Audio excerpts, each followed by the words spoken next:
B. Aktivitas kegiatan ekonomi.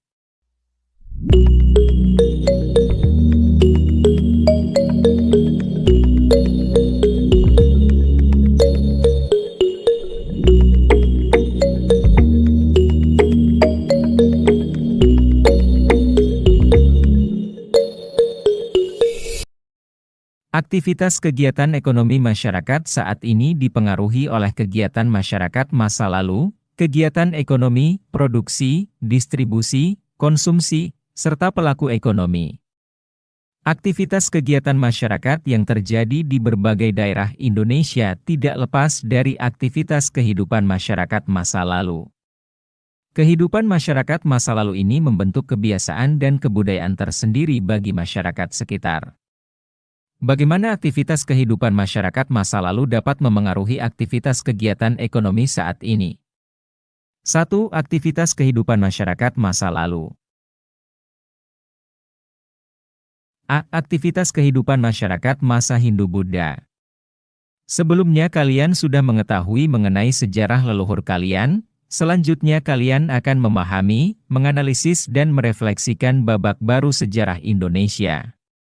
Sebelum mengkaji mengenai peradaban nenek moyang, apakah kalian pernah berkunjung, melihat atau mendengar informasi mengenai Candi Borobudur dan Prambanan di Jawa Tengah? Situs Muara Takus di Jambi? Bagaimana menurut kalian mengenai proses kebudayaan dan keadaan masyarakat yang berlangsung di masa pendirian bangunan tersebut? Bagaimana pendapat kalian mengenai beberapa hasil kebudayaan Hindu-Buddha di Indonesia yang tidak dirawat bahkan diperjualbelikan? Coba kalian jawab dan cari informasi untuk kesimpulan awal dari pertanyaan-pertanyaan tersebut. Pada masa aksara, peradaban sudah lebih maju dan mewariskan banyak peninggalan yang masih dapat kita nikmati hingga sekarang. Peninggalan-peninggalan tersebut dapat ditelusuri karena pada masa ini leluhur kalian sudah mengenal tulisan. Tetapi sayangnya beberapa peninggalan-peninggalan tersebut tidak terawat dan diperjualbelikan secara ilegal. Leluhur bangsa Indonesia mempunyai kemampuan yang cerdas untuk menerima budaya baru dari luar. Mereka mempunyai sifat terbuka dan dapat mengolah budaya dari luar. Local genius yang dimiliki oleh leluhur bangsa Indonesia dapat menjadikan budaya asli mereka tidak serta-merta hilang. Mereka memadukan unsur-unsur budaya dari luar dengan budaya yang telah ada dan hidup dari generasi ke generasi. Kearifan bangsa Indonesia dalam menerima budaya dari bangsa luar patut menjadi contoh bagi kalian dalam menerima budaya dari luar. Kalian perlu cerdas dalam menerima dan menyaring budaya dari luar untuk dapat dipadukan dengan budaya asli Indonesia agar tradisi dan budaya Indonesia tetap lestari. Belum dapat dipastikan secara pasti bagaimana kemudian budaya India, terutama agama Hindu dan Buddha, dapat menyebar di Indonesia atau pada masa tersebut terkenal dengan sebutan Nusantara. Namun, kalian dapat memahami proses penyebaran dan perkembangan budaya India melalui teori-teori dari berbagai ahli berikut. 1. Teori Brahmana. Agama Hindu masuk ke Indonesia dibawa oleh Brahmana karena Brahmana adalah kasta yang memahami dengan benar kitab Weda dan bertanggung jawab untuk menyebarkan agama Hindu. 2. Teori Vaishya. Menurut teori ini, penyebaran budaya India dilakukan oleh pedagang India melalui jalur laut. Perdagangan pada masa itu sedang berkembang karena jalur sutera yang menghubungkan India Tiongkok melalui jalur laut dan melalui wilayah Nusantara. 3. Teori Ksatria. Agama Hindu masuk ke Indonesia oleh para prajurit India yang ingin menaklukkan Nusantara. Mereka melakukan penyebaran agama Hindu melalui penaklukan wilayah atau prajurit yang melarikan diri setelah kalah perang. 4. Teori Arus Balik. Berdasarkan teori ini, penduduk Nusantara yang ulung dalam berlaut melakukan interaksi di negeri India dan pulang ke Nusantara untuk menyebarkan agama Hindu yang mereka pelajari.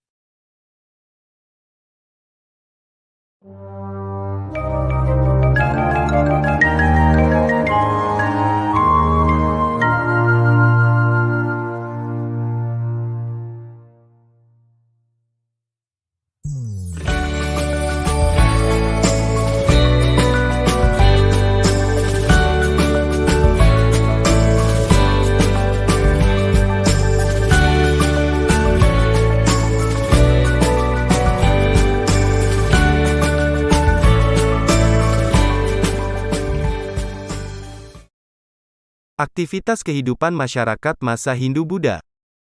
Aktivitas kehidupan masyarakat pada masa Hindu-Buddha dipengaruhi oleh beberapa kerajaan. 1. Kerajaan Kutai Martadipura, gerbang masa sejarah Nusantara. Kerajaan Kutai terletak di Kalimantan Timur, di tepi Sungai Mahakam dan dibuktikan dengan ditemukannya 7 buah prasasti berbentuk yupa. Prasasti yupa bertuliskan huruf Palawa dengan bahasa Sanskerta. Huruf Palawa tersebut diidentifikasi bentuk dan jenisnya berasal dari sekitar tahun 400 Masehi. Pada salah satu yupa diketahui bahwa raja yang memerintah adalah Mulawarman, anak dari Aswawarman cucu dari Kudungga. Menurut para ahli nama Kudungga bukan nama Sanskerta dan dimungkinkan bahwa nama tersebut adalah asli Nusantara. Sementara nama Aswawarman disebut sebagai pembentuk keluarga, Wamsakarta. 2. Kerajaan Tarumanagara, penanda peradaban sejarah Nusantara di Pulau Jawa. Pada sekitar tahun 400 sampai 500 Masehi, di Jawa Barat terdapat kerajaan Tarumanagara. Raja yang berkuasa adalah Purnawarman. Kerajaan Tarumanagara diidentifikasi dari berbagai penemuan dari prasasti di Ciaruten, Kebon Kopi, Jambu, Pasir Awi, Muara Cianten, Bogor, dan Tugu, Cilincing, Jakarta. Sementara di Desa Lebak, Banten Selatan ditemukan prasasti Munjul. Prasasti-prasasti tersebut ditulis dengan huruf Palawa dan berbahasa Sanskerta yang diubah dalam bentuk syair. Pada prasasti Ciaruten didapatkan 2 tapak kaki. 2 tapak kaki dalam prasasti tersebut merupakan tapak kaki raja yang menyerupai tapak kaki Dewa Wisnu. Sedangkan pada prasasti Kebon Kopi terdapat gambar tapak kaki gajah raja yang dikatakan sebagai tapak kaki Airawata, gajah Dewa Indra. 3. Kedatuan Sriwijaya, sang penguasa perairan Nusantara. Sriwijaya merupakan bentuk kekuasaan dengan sistem kedatuan. Kerajaan Sriwijaya merupakan kerajaan termegah yang ada di Indonesia pada abad ke-7. Prasasti Kedukan Bukit pada tahun 605 tahun Saka, 683 Masehi, menceritakan perjalanan suci yang dilakukan oleh Daputra Hyang dengan perahu. Ia berangkat dari Minangkabau dengan membawa tentara sebanyak 20.000 orang dan berhasil menaklukkan beberapa daerah. Perjalanan ini membawa kemenangan bagi Sriwijaya dan membawa kemakmuran. Belum dapat dipastikan di mana titik letak kerajaan Sriwijaya di Sumatera. Kekuasaan Sriwijaya diperkirakan terbentang di seluruh Sumatera sampai semenanjung Malaya dan mungkin sampai daerah Pulau Jawa bagian barat.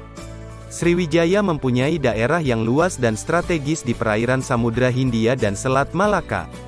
Mereka mempunyai armada laut sebagai kekuatan militer yang sangat kuat. Sriwijaya juga menjadi tempat bagi pendidikan Buddha. Pendeta Ising dalam catatannya menunjukkan bahwa sebelum ke India beliau singgah di Sriwijaya selama 6 bulan. Pada tahun 685 Masehi beliau kembali ke Sriwijaya dan tinggal selama 4 tahun untuk menerjemahkan berbagai kitab suci Buddha dari bahasa Sanskerta ke dalam bahasa Tionghoa. Cerita perjalanan Ising menunjukkan bahwa Sriwijaya merupakan pusat kegiatan ilmiah agama Buddha. 4. Kerajaan Mataram kuno, nuansa kemewahan peradaban Nusantara di Pulau Jawa. Kerajaan Mataram kuno mulai dikenal melalui prasasti yang ditemukan di Desa Canggal, Barat Daya Magelang. Prasasti ini ditulis dalam huruf Palawa dan diterjemahkan dalam bahasa Sanskerta yang indah dengan bertuliskan angka 732 Masehi. Isi dari prasasti Canggal memperingati pendirian sebuah lingga, lambang Siwa, di daerah Kunjara Kuja oleh Sanjaya. Di Kerajaan Mataram terdapat 2 wangsa yaitu Sanjaya dan Shailendra yang memperebutkan kekuasaan. Pada pertengahan abad ke-9, kedua wangsa bersatu dengan perkawinan Rakai Pikatan dan Pramudawardhani, raja puteri dari keluarga Shailendra. Bukti dari persatuan keluarga tersebut adalah Candi Plaosan. Pada Candi Plaosan merupakan perpaduan dari corak agama Buddha dan Hindu yang dibangun sebagai simbol persatuan dari persatuan 2 keluarga melalui pernikahan Rakai Pikatan dan Pramudawardhani. Pada tahun 856 Masehi Balaputra dari wangsa Shailendra berusaha merebut kekuasaan dari Rakai Pikatan tetapi gagal. Beliau kemudian melarikan diri ke Sriwijaya dan berhasil naik tahta menjadi Raja Sriwijaya. Setelah berhasil menghapus kekuasaan Shailendra di Jawa, Rakai Pikatan turun tahta dan digantikan oleh Dyah Lokapala atau Rakai Kayuwangi. Masa Rakai Kayuwangi menghadapi berbagai kesulitan karena menurunnya pertanian dan lemahnya tenaga rakyat. Rakai Kayuwangi berkuasa dari 856 Masehi sampai 886 Masehi dan digantikan Rakai Watuhumalang. Sebagai raja berikutnya adalah Balitung dan Rarkian Kanuruhan. Mataram kuno diperkirakan berpindah ke Jawa Timur karena pada tahun 929 prasasti yang ditemukan berada di daerah Jawa Timur. 5. Kerajaan Singhasari, pendiri dinasti penguasa Nusantara. Raja pertama Kerajaan Singhasari adalah Ken Arok. Kitab Pararaton dan Negara Kartagama menyebutkan, Ken Arok semula anak orang biasa dari desa Pangkur. Ia lahir dari seorang anak petani yang kawin dengan dewa. Setelah itu, ia diangkat anak oleh seorang pendeta yang mengabdi di Tumapel. Penguasa di Tumapel saat itu adalah Tunggul Ametung. Ken Arok jatuh cinta kepada istri dari Tunggul Ametung yaitu Ken Dedes. Ken Arok membunuh Tunggul Ametung dengan kerisnya dan menikahi Ken Dedes. Ken Arok mengambil kekuasaan di daerah Tumapel. Sedikit demi sedikit, Ken Arok menghimpun kekuatan militer dan berani melepaskan diri dari Kadiri yang saat itu dipimpin oleh Kertajaya. Ken Arok dibantu oleh pendeta dari Kadiri yang berselisih dengan raja. Pada tahun 1227, Ken Arok dibunuh oleh anak tirinya Anusapati, anak dari Ken Dedes dan Tunggul Ametung, sebagai balas dendam atas kematian ayah kandungnya. Anusapati mengambil alih kekuasaan Singhasari. Ia berkuasa dari tahun-tahun 1247 sampai tahun 1248. Suatu pembunuhan terencana dilakukan oleh Tohjaya, anak dari Ken Arok dan Ken Umang. Tohjaya membalas dendam kepada Anusapati dan menjadi penguasa di Singhasari. Pada tahun 1284, kekuasaan dipegang oleh Ranggawuni yang mengalahkan Tohjaya. Ranggawuni berkuasa bersama dengan Mahesa Cempaka, anak dari Mahesa Wongateleng, anak Ken Arok dan Ken Dedes. Pada tahun 1254, tahta kerajaan diberikan kepada anaknya yaitu Kertanegara. Banyak ditemukan bukti tentang masa pemerintahan Kertanegara. Pada tahun 1275, Kertanegara menjalin persahabatan ke Sumatera Tengah. Sang raja mengirim pasukan ke Sumatera yang terkenal dengan ekspedisi Pamalayu untuk mempererat persahabatan dengan kerajaan Dharmasraya. Kisah ekspedisi yang berlangsung hingga 1292 ini diketahui dari alas arca Amogapaka yang ditemukan di Sungai Langsat. Menurut cerita, ada utusan dari Tiongkok bernama Meng Qi. Kertanegara yang merasa kesal memberikan penghinaan kepada Raja Tiongkok dengan memberikan luka fisik kepada utusannya tersebut. Raja Tiongkok marah dan menyiapkan armada besar untuk menyerang Singhasari. Bersamaan dengan itu, Kadiri sudah mempersiapkan pemberontakan kepada Singhasari. Jaya Katuang, Raja Kadiri, sudah memerhatikan situasi di Singhasari yang kurang pasukan akibat pengiriman ekspedisi Pamalayu dan perselisihan dengan Raja Tiongkok. Singhasari diserang oleh Jaya Katuang dari dua arah yaitu utara dan selatan. Kertanegara, yang sedang melakukan upacara keagamaan dengan para pendeta dan pembesar lainnya, terbunuh. Singhasari takluk oleh Kadiri. Namun, tidak berselang lama pasukan Tiongkok datang dan menyerang Jaya Katuang. Jaya Katuang kalah telak karena pasukan Tiongkok juga dibantu oleh sisa-sisa pendukung Raja Kertanegara seperti Raden Wijaya. Raden Wijaya, yang mengetahui Jaya Katuang telah kalah, menyerang balik pasukan Tiongkok untuk mengusir mereka dari Pulau Jawa. 6. Kerajaan Majapahit, supremasi kejayaan Nusantara. Raden Wijaya merupakan pendiri dari Kerajaan Majapahit. Raden Wijaya terkenal menjadi raja yang tegas dan bijaksana. Raden Wijaya wafat pada tahun 1309 dan dilanjutkan tahtanya oleh Jayanegara. Pada pemerintahan Jayanegara, Majapahit banyak diterpa kesulitan dalam negeri. Pemberontakan terjadi karena ketidakpuasan politik. Jayanegara wafat pada tahun 1328 Ia tidak mempunyai keturunan. Penggantinya adalah anak wanita dari Gayatri, ibu tirinya, yaitu Brekahuripan, nama gelar dan mendapatkan gelar Tribuana Tunggadewi Jayawisnuwardani. Pada masa pemerintahan raja wanita ini timbul kembali pemberontakan. Namun, pemberontakan tersebut berhasil diredam oleh Gajah Mada yang diangkat menjadi Mahapatih. Gajah Mada menunjukkan pengabdiannya dengan mengucap sumpah palapa untuk mempersatukan Nusantara di bawah pimpinan Majapahit. Pada tahun 1350 Tribuana Tunggadewi turun tahta dan digantikan oleh anaknya yaitu Hayam Wuruk yang lahir pada 1334. Hayam Wuruk bersama Gajah Mada membangun Majapahit untuk menjadi kerajaan yang dapat mempersatukan wilayah Nusantara dan memakmurkan rakyatnya. Kekuasaan Majapahit cepat menyebar dan berhasil menguasai daerah taklukan seluas negara Indonesia sekarang ditambah wilayah di Semenanjung Malaya. Selain menaklukkan, beliau juga mempererat persahabatan dengan raja-raja tetangga Majapahit. Pada pemerintahan Hayam Wuruk, kemakmuran dan keamanan terwujud dengan baik. Gajah Mada wafat pada 1364 dan menimbulkan kesulitan siapa yang dapat menggantikannya. Pada tahun 1389 Hayam Wuruk wafat dan digantikan oleh menantunya Wikramawardhana. Pernikahan antara Hayam Wuruk dan salah satu selirnya mendapatkan anak laki-laki yang bernama Bre Wirabumi. Bre Wirabumi diamanahkan untuk memimpin wilayah Majapahit di daerah timur Pulau Jawa. Majapahit dikisahkan terpecah menjadi dua antara kekuasaan Wikramawardhana dan Bre Wirabumi pada peristiwa Paregrek. Peristiwa Paregrek ini berakhir dengan kalahnya Bre Wirabumi. Namun, peristiwa Paregrek ini sangat berdampak bagi keutuhan Majapahit. Tiongkok yang sudah sejak lama mengganggu kekuasaan Majapahit berusaha kembali memikat daerah-daerah di luar Jawa. Kalimantan Barat, Malayu, dan Palembang lepas dari kekuasaan Majapahit. Menyusul Malaka dan daerah lainnya yang kemudian melepaskan diri. Wikramawardhana wafat pada 1429 dan kemegahan Majapahit seakan menuju ke arah keruntuhan.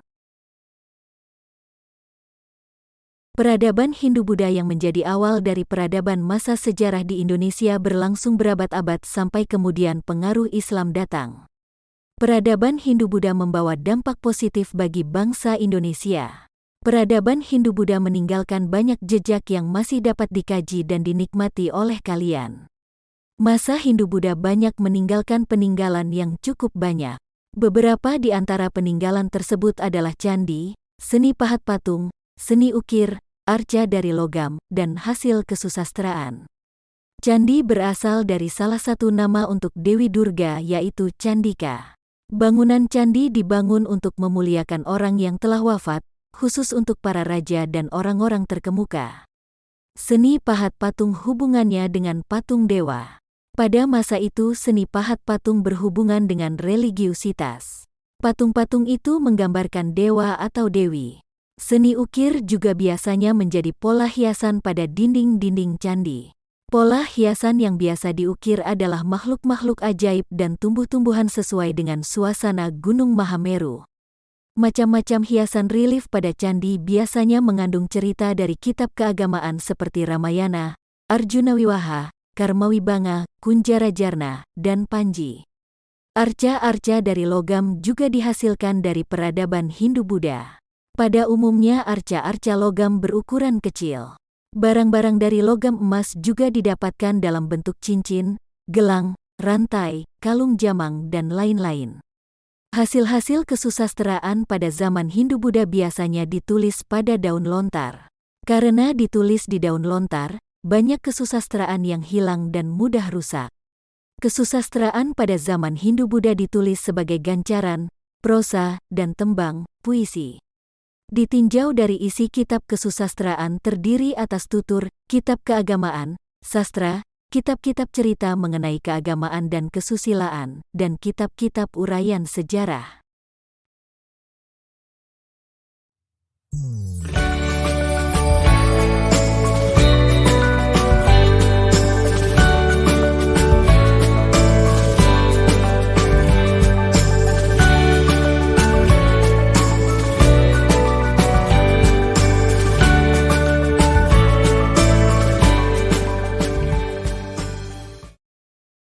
B. Aktivitas kehidupan masyarakat masa Islam. Peradaban Hindu-Buddha yang diperkirakan sudah berkembang sejak abad ketiga berlangsung selama 10 abad sampai akhir abad ke-13. Menurut pendapat kalian, mengapa kebudayaan Hindu-Buddha mengalami kemunduran? Apa saja faktor yang menyebabkan kemunduran peradaban Hindu-Buddha? Peradaban Hindu-Buddha mengalami kemunduran salah satunya karena penyebaran Islam yang sudah sampai di Nusantara. Islam sebagai sebuah agama masuk dan berkembang pada masa Hindu-Buddha. Islam menggantikan peradaban Hindu-Buddha dan peradaban Islam masih dapat kalian rasakan manfaatnya hingga sekarang. Coba kalian analisis bagaimana bentuk peninggalan masa Islam yang masih ada hingga sekarang? Belum dapat dipastikan dengan benar kapan dan di mana Islam mulai masuk ke Indonesia. Berbagai teori berkembang mengenai kapan dan di mana Islam mulai menyebar. Berita Tiongkok menyebutkan bahwa terdapat daerah hunian para pedagang Arab Islam di pantai barat Sumatera. Islam masuk dari daerah asalnya yaitu Arab karena dibawa oleh para pedagang Arab. Islam masuk ke Nusantara tidak langsung dari Arabia tapi melalui ajaran tasawuf yang berkembang di India. Daerah yang menjadi asal mula ajaran tasawuf adalah Gujarat. Islam masuk dari Gujarat ke Samudra Pasai pada waktu abad ke-13 Masehi. Islam masuk dari Persia dan bermazhab Syiah. Pendapat beliau berdasarkan kepada sistem mengeja membaca huruf Al-Quran. Seperti Arab mengeja dengan Fahah, Persia menyebutnya Jabar. Islam masuk ke Nusantara melalui Tiongkok berdasarkan kepada Sultan Demak yang merupakan keturunan Tiongkok dan Wali Sanga adalah peranakan Tiongkok. Dasar dari pendapat beliau adalah Kronik Klenteng Sampo Kong di Semarang. Masuk dan berkembangannya agama Islam di Nusantara akibat umat Islam memiliki navigator atau mualim dan pedagang muslim yang beraktivitas secara aktif di pelayaran dan perdagangan. Islam yang telah masuk kemudian berkembang dengan pesat. Islam diterima oleh masyarakat Indonesia karena beberapa faktor. Faktor-faktor tersebut adalah Islam datang dengan damai, Islam tidak membeda-bedakan stratifikasi manusia berdasarkan kelas, metode ibadah umat Islam mudah untuk dilakukan dan tidak membutuhkan banyak biaya. Islam juga didukung oleh beragam metode yang digunakan sebagai media dakwah untuk menyebarkan agama Islam. Berbagai media dakwah untuk penyebaran Islam adalah sebagai berikut.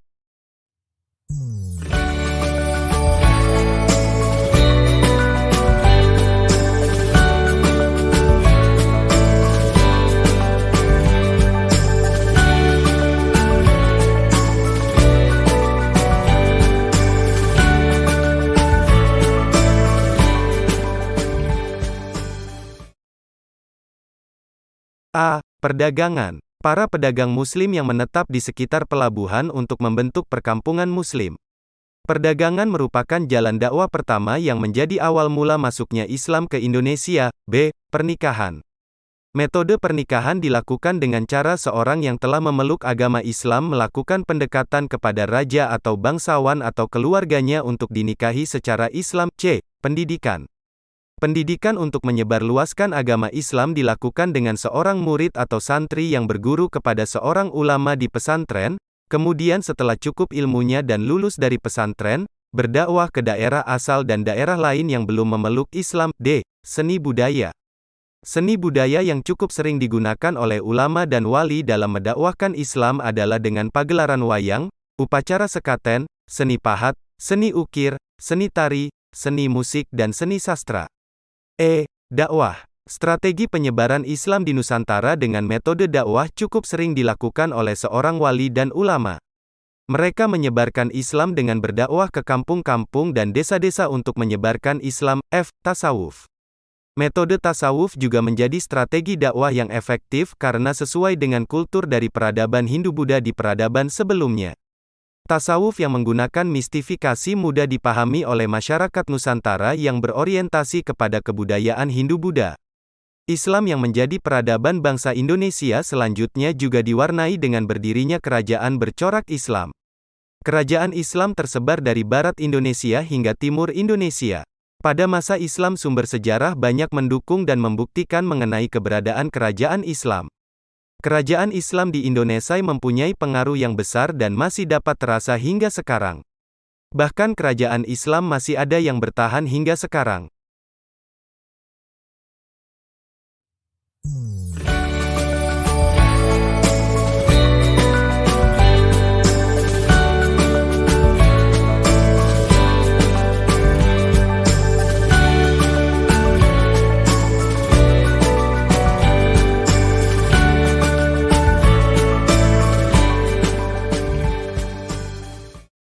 Kerajaan-kerajaan Islam yang ada di Indonesia adalah sebagai berikut. 1. Samudra Pasai, Garda Terdepan Nusantara. Samudra Pasai merupakan kerajaan Islam yang berada di ujung utara Pulau Sumatera. Sultan pertama dari kerajaan Samudra Pasai adalah Sultan Malik Al-Saleh. Beliau kemudian digantikan oleh putranya yang bernama Sultan Muhammad yang memerintah tahun 1297 sampai tahun 1326. Pengganti dari Sultan Muhammad adalah Sultan Ahmad yang bergelar Malik Al-Tahir. Kerajaan Samudra Pasai pada masa pemerintahan Sultan Ahmad mendapat kunjungan dari Ibnu Battuta. Beliau meninggalkan catatan-catatan yang berisi Samudra Pasai mempunyai pelabuhan yang sangat penting di jalur perdagangan Selat Malaka. Istana Kesultanan Samudra Pasai disusun dan diatur secara India, beberapa pembesar kerajaan terdapat pula orang-orang Persia. Patihnya mempunyai gelar Amir. 2. Aceh Darussalam, benteng tangguh Islam di Nusantara. Masa kejayaan dari Kerajaan Aceh tercapai pada pemerintahan Sultan Iskandar Muda, tahun 1607 sampai tahun 1636 Masehi. Beliau memiliki kekuatan militer yang kuat dan besar. Beliau berhasil menguasai Sumatera sampai daerah Bengkulu dan Kampar. Sultan Iskandar Muda digantikan oleh menantunya Iskandar Thani. Pada masa beliau kejayaan Aceh terus berlangsung dan bertambah jaya. Pada tahun 1641 Masehi beliau wafat dan tanda-tanda kemunduran Aceh terjadi. Perselisihan antara kalangan keluarga kerajaan menyebabkan kelemahan yang menjadikan sebagian kekuasaan Aceh runtuh. Sebab lain dari keruntuhan Aceh adalah adanya orang Belanda yang berhasil merebut Malaka pada 1641 Masehi kemudian menguasai perairan di Indonesia dan berusaha menjatuhkan kerajaan Aceh yang masih kuat pengaruhnya di kalangan rakyat. Usaha Belanda untuk meruntuhkan Aceh adalah dengan mengadu domba dan menghasut daerah kekuasaan Aceh yang kemudian berhasil melepaskan diri dari kekuasaan Aceh. 3. Demak, tunas supremasi kejayaan Nusantara. Raden Patah yang memeluk agama Islam memutuskan hubungan dengan Majapahit dan mendirikan Kerajaan Demak. Jepara, Tuban, Gresik membantu Demak untuk berdiri menjadi kerajaan. Pati Unus yang menjabat di Jepara sangat rajin membantu ayahnya, Raden Patah, untuk meluaskan kekuasaan Demak. Pati Unus memberanikan diri memimpin pasukan untuk menaklukkan Portugis di Malaka, tetapi usahanya gagal. Pati Unus menggantikan ayahnya selama 3 tahun. Beliau kemudian wafat. Beliau terkenal dengan nama lain yaitu Pangeran Sabranglor. Penggantinya adalah Pangeran Trenggono yang memerintah pada tahun 1564. Sultan Trenggono menghindarkan Demak dari ancaman Portugis untuk menguasai daerah pesisir Jawa. Fathahillah yang melarikan diri dari Pasai diterima Sultan Trenggono. Fathahillah dinikahkan dengan adiknya. Fathahillah menjadi kunci Demak dalam menghalau dan mengalahkan Portugis di pesisir Pulau Jawa.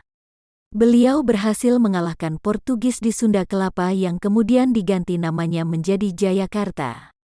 Selain itu beliau juga menaklukkan Banten dan Cirebon yang dikuasai oleh Kerajaan Pajajaran. Sultan Trenggono wafat ketika melakukan usaha penaklukan Pasuruan. Wafatnya Sultan Trenggono menimbulkan konflik perebutan kekuasaan antara adik Sultan Trenggono dan anak Sultan Trenggono. Pangeran Sekar Sedaing Lepen, adik Sultan Trenggono, terbunuh.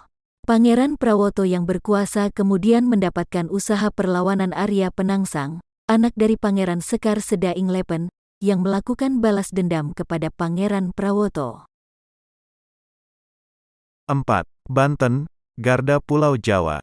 Banten dikuasai oleh Fathahillah atas nama Sultan Demak. Seluruh pantai utara sampai dengan Cirebon merupakan daerah yang dikuasai dengan tujuan digunakan untuk kepentingan perdagangan dan memperkuat kedudukan Banten. Sunda Kelapa diganti nama menjadi Jayakarta. Fathahillah menduduki pemerintahan daerah Banten.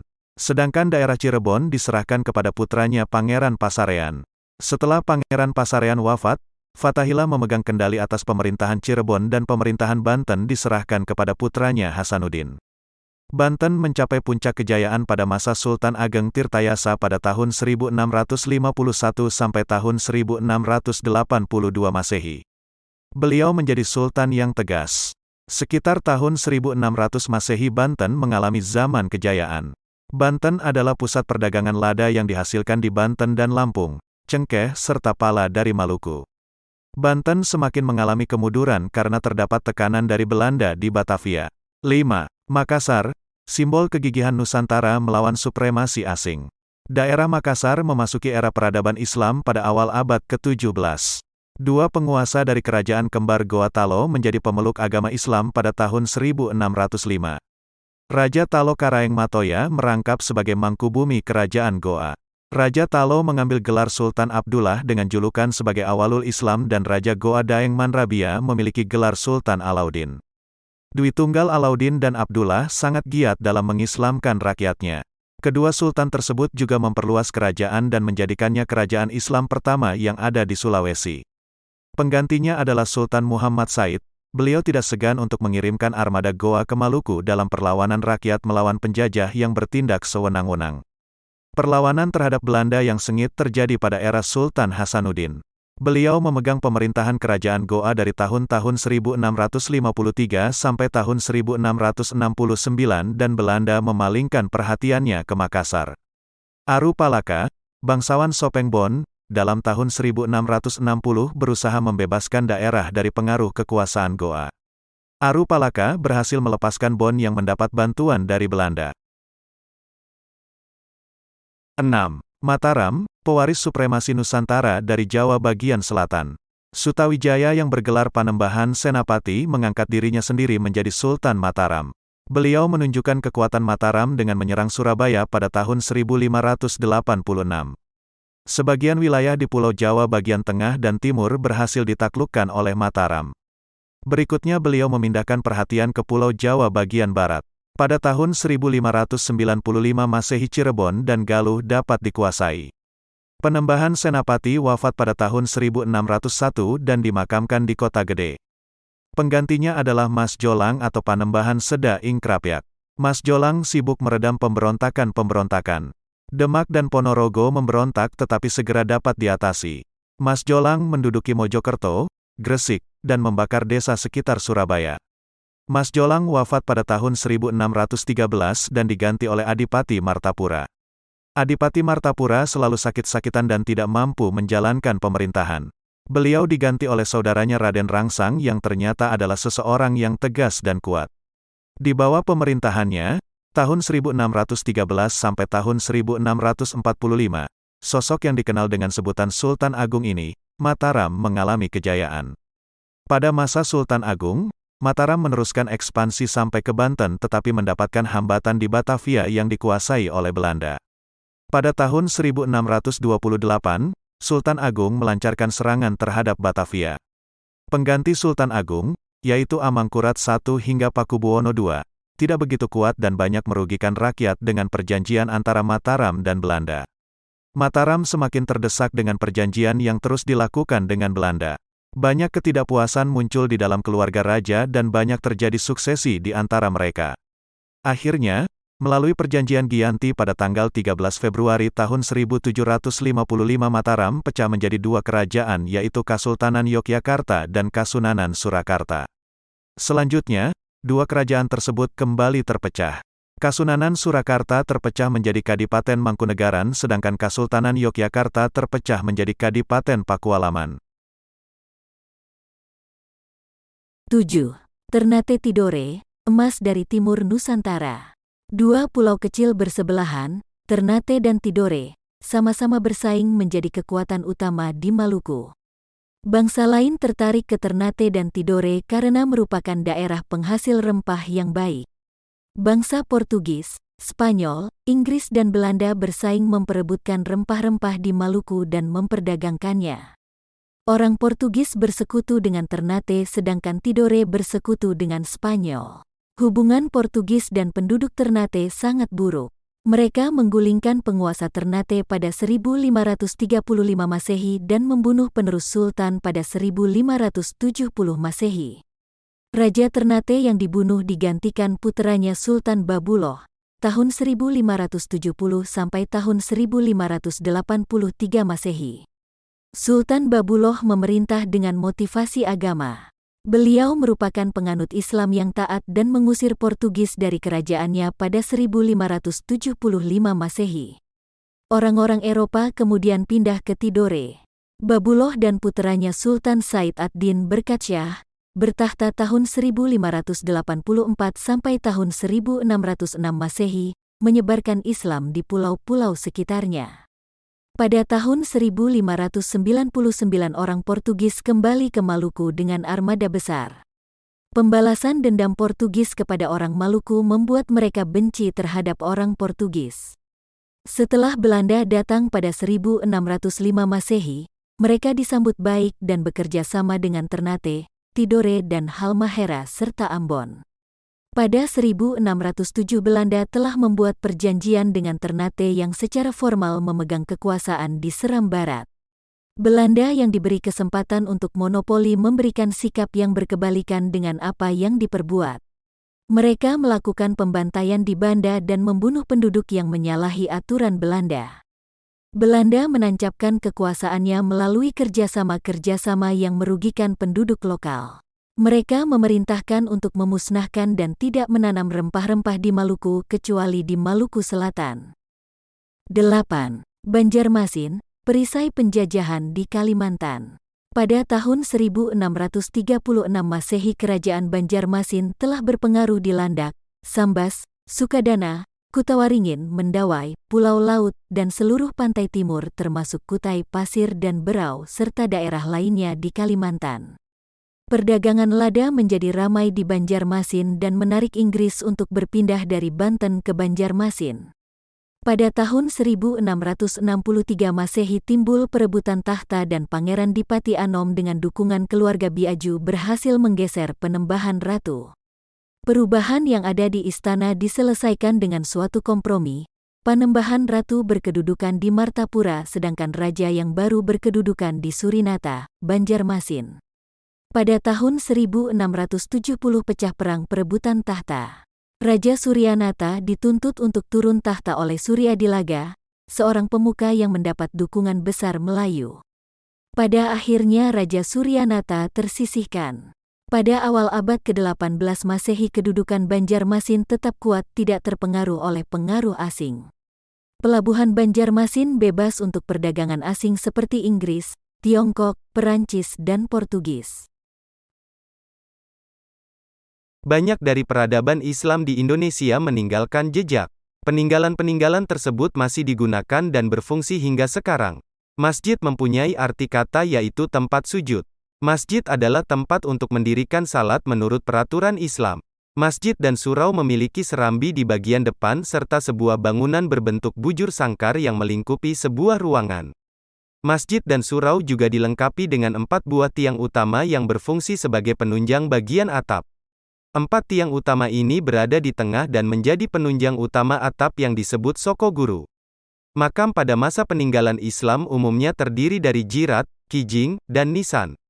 Jirat atau kijing merupakan bangunan yang terbuat dari batu atau tembok berbentuk persegi panjang. Nisan merupakan tonggak pendek dari batu yang ditanam di dekat ujung-ujung jirat. Di atas jirat sering didirikan rumah yang disebut cungkup bagi orang-orang penting. Ajaran Islam melarang untuk melukiskan makhluk hidup termasuk manusia. Pada masa peradaban Islam di Indonesia, seni ukir hias mengambil pola-pola dari zaman purba yaitu daun-daunan, bunga-bungaan, bukit-bukit karang, pemandangan, dan garis-garis geometri. Seni ukir hias sering dijumpai di makam-makam, sementara di masjid hanya mimbar saja yang diperindah ukiran-ukirannya. Dikaji dari corak dan isinya, hasil kesusastraan zaman Islam dapat dibagi beberapa jenis di antaranya, hikayat, merupakan cerita atau dongeng, babat adalah hikayat yang sengaja digubah sebagai cerita sejarah, dan suluk yang merupakan kitab-kitab tasawuf. Peradaban Hindu-Buddha yang berlangsung lama perlahan berubah dalam hal seni budaya. Wayang pada masa peradaban Islam disadur oleh Sunan Kalijaga untuk tidak menyalahi peraturan Islam. Pertunjukan wayang digunakan untuk berdakwah kepada masyarakat luas dan menjadi media yang efektif untuk digunakan.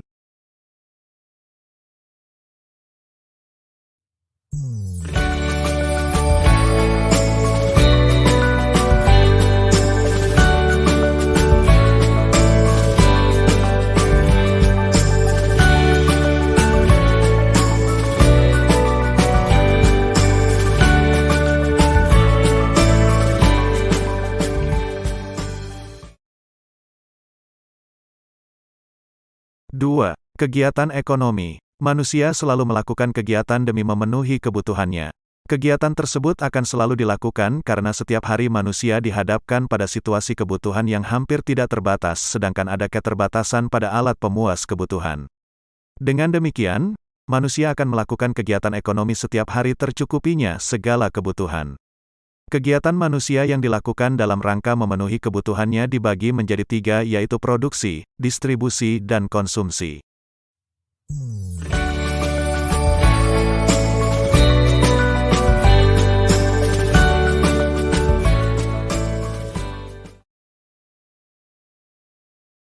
A. Produksi. Salah satu aktivitas yang dilakukan manusia untuk memenuhi kebutuhannya adalah kegiatan produksi. Kegiatan produksi sering kita temui dalam kehidupan sehari-hari. Produksi merupakan kegiatan untuk menambah manfaat suatu barang atau menciptakan barang baru untuk memenuhi kebutuhan manusia. Produksi tidak hanya terbatas pada kegiatan perusahaan dalam menghasilkan barang dengan menggunakan mesin baik secara manual ataupun otomatis. Produksi memiliki makna yang lebih luas. Kegiatan menambang minyak untuk kebutuhan bahan bakar, petani menanam dan memanen padi dan sayur-sayuran, penjahit yang menjahit kain menjadi baju, mengolah tanah liat menjadi batu bata atau gerabah, semua hal tersebut merupakan kegiatan produksi.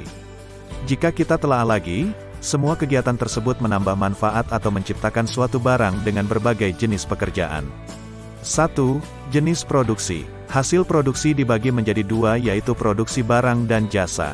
1. Produksi barang merupakan kegiatan mengubah sifat maupun bentuk suatu benda. Produksi barang ini dibedakan menjadi barang modal dan barang konsumsi. Misalnya produksi roti, produksi mebel dan penjahit. 2. Produksi jasa merupakan kegiatan menambah nilai guna suatu barang tanpa mengubah bentuknya. Misalnya jasa perawatan kecantikan, jasa pengobatan, jasa pariwisata. 2. Tujuan kegiatan produksi. Tujuan utama kegiatan produksi adalah memenuhi kebutuhan manusia dalam rangka mencapai kemakmuran. Kemakmuran merupakan keadaan di mana jumlah alat pemuas kebutuhan cukup dan dapat digunakan untuk memenuhi kebutuhan manusia. Secara khusus tujuan produksi adalah meningkatkan keuntungan bagi produsen atau perusahaan. 3. Faktor-faktor produksi. Faktor produksi merupakan segala sesuatu yang diperlukan dalam proses produksi barang dan jasa. Kegiatan produksi tidak hanya memerlukan bahan baku, tetapi juga faktor lain yang mendukung proses produksi dapat berjalan dengan baik. Faktor produksi dibedakan menjadi 4, yaitu 1. Faktor alam. Faktor alam menjadi salah satu komponen yang sangat penting dalam kegiatan produksi. Faktor alam merupakan semua hasil alam baik berupa benda maupun makhluk hidup yang digunakan dalam kegiatan produksi untuk mencapai kemakmuran. 2. Faktor tenaga kerja. Tenaga kerja merupakan faktor produksi yang menjalankan kegiatan produksi baik secara langsung maupun tidak langsung. Tenaga kerja menjalankan kegiatan produksi secara langsung dan tidak langsung dengan tenaganya untuk menghasilkan barang dan jasa. Misalnya staf bagian produksi dan operator mesin produksi. 3. Faktor modal. Faktor modal tidak hanya berbentuk uang tunai. Faktor modal meliputi semua barang dan benda yang digunakan untuk memperlancar dan memaksimalkan proses produksi. Faktor produksi modal dapat berupa peralatan, mesin, gedung, dan benda penunjang kegiatan produksi lainnya. 4. Faktor kewirausahaan.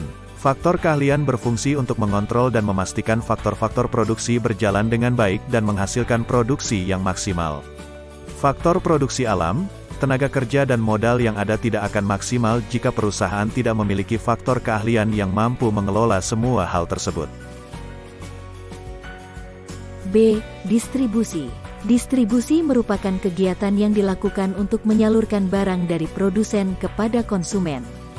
Kegiatan produksi tidak akan berguna jika hasil produksi tidak didistribusikan kepada konsumen. Distribusi dapat dilakukan oleh perseorangan maupun lembaga distribusi. Ada 4 tujuan utama distribusi, yaitu 1. Sebagai agen penyalur hasil produksi dari produsen ke konsumen, agar hasil produksi dapat dimanfaatkan oleh masyarakat secara maksimal. 2. Memenuhi kebutuhan barang dan jasa tertentu. 3. Menjaga keberlangsungan produksi perusahaan. Berdasarkan cara penyalurannya, distribusi dibedakan menjadi 3, yaitu 1. Distribusi langsung. Distribusi langsung merupakan kegiatan distribusi yang dilaksanakan tanpa perantara antara produsen dan konsumen. Contoh, perusahaan roti yang menjual rotinya secara langsung dan penjahit yang menyerahkan bajunya langsung ke konsumen. 2. Distribusi semi langsung. Distribusi semi langsung merupakan kegiatan distribusi di mana produsen mendistribusikan barang dan jasanya kepada konsumen melalui perantara yang merupakan bagian dari produsen. Contoh, Samsung menjual produknya melalui Samsung Center. 3. Distribusi tidak langsung. Distribusi tidak langsung merupakan kegiatan distribusi di mana produsen mendistribusikan barang dan jasanya melalui perantara. Perantara tersebut dapat berupa agen, minimarket, pasar, dan pedagang kecil. C. Konsumsi. Konsumsi merupakan kegiatan menghabiskan atau mengurangi manfaat suatu barang untuk memenuhi kebutuhannya. Manusia melakukan konsumsi untuk menjaga kelangsungan hidupnya. Secara umum, konsumsi bertujuan untuk memenuhi kebutuhan dan menjaga kelangsungan hidup manusia. Tujuan konsumsi lainnya adalah 1. Mengurangi manfaat suatu barang. 2. Menghabiskan manfaat suatu barang. 3. Menjaga status sosial di masyarakat dengan produk-produk kebutuhan tersier, menjaga kesehatan tubuh dengan konsumsi vitamin dan gizi seimbang, memenuhi kebutuhan jasmani, memenuhi kebutuhan rohani, estetika atau keindahan. Sama halnya kebutuhan, konsumsi yang dilakukan setiap orang berbeda-berbeda. Ada beberapa hal yang memengaruhi perbedaan konsumsi yaitu A. Faktor internal yaitu faktor yang berasal dari dalam diri seseorang meliputi motivasi, sikap, dan selera. B. Faktor eksternal yaitu faktor yang berasal dari luar seseorang meliputi pekerjaan, harga barang atau jasa, dan kebudayaan. 3. Pelaku ekonomi. Pelaku ekonomi merupakan individu atau kelompok yang melakukan kegiatan ekonomi baik konsumsi, produksi maupun distribusi. Lalu siapa saja yang berperan sebagai pelaku ekonomi? Apa peran mereka dalam perekonomian suatu negara? A. Rumah tangga konsumen. Rumah tangga konsumen merupakan pelaku kegiatan ekonomi yang paling banyak. Rumah tangga konsumen adalah sekelompok masyarakat baik individu maupun kelompok yang melaksanakan konsumsi atas hasil produksi baik barang atau jasa untuk memenuhi kebutuhan. Rumah tangga konsumen berperan sebagai konsumen dengan mengkonsumsi barang-barang produksi untuk memenuhi kebutuhan hidupnya sekaligus sebagai penyedia faktor produksi dengan menyewakan tanah untuk kegiatan produksi, investasi ke perusahaan untuk mendapatkan bunga, dividen atau laba. B. Rumah tangga produsen. Rumah tangga produsen merupakan pelaku kegiatan ekonomi yang menghasilkan barang dan jasa untuk memenuhi kebutuhan masyarakat. Berdasarkan kepemilikan, rumah tangga produsen terdiri dari rumah tangga produsen milik negara dan rumah tangga produsen milik swasta. C. Rumah tangga pemerintahan. Pemerintah berperan sebagai konsumen serta produsen dalam kegiatan ekonomi. Pemerintah melakukan kegiatan konsumsi dalam rangka membelanjakan pendapatan negara berupa belanja rutin dan belanja pembangunan untuk kepentingan rakyat. Pemerintah melakukan kegiatan produksi barang dan jasa melalui badan usaha milik negara, BUMN, dan badan usaha milik daerah, BUMD. D. Masyarakat luar negeri. Setiap negara bekerja sama dengan negara lain melalui kegiatan ekspor dan impor untuk memenuhi kebutuhannya. Ketergantungan inilah yang mengharuskan antar negara untuk menjaga hubungan baiknya. Masyarakat luar negeri juga berperan dalam menyediakan tenaga kerja ahli serta menjadi investor untuk pembangunan dalam negeri. Pemerintah berusaha keras untuk menarik investasi dari luar negeri karena investasi dari masyarakat luar negeri menjadi salah satu sumber dana dalam pembangunan nasional.